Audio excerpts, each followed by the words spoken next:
So for fence cleaning, everything's on my trailer here, but I got drop sticks from the proportioner. And so there's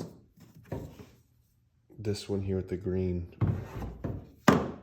flex hose will drop into this bucket first. And that's always got to either have the wood cleaner, the eco cleaner, or stripping agent if needed. And then after I'm done applying that and pressure washing the fence, I'll get a bucket of water, run that for a few minutes to clean the line. And then this far bucket, or tank I should say, is always oxalic acid. And then like I said, I have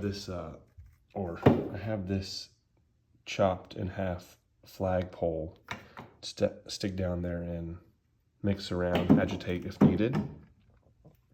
But then here's a soft wash system. So built it myself with the switch, the plug. Inside is the battery and the pump. Right now I'm using a 5.5. Testing this out after the 7 gallon per minute died finally. And then Flexzilla hose on the reel here. Here's a different angle of the tanks.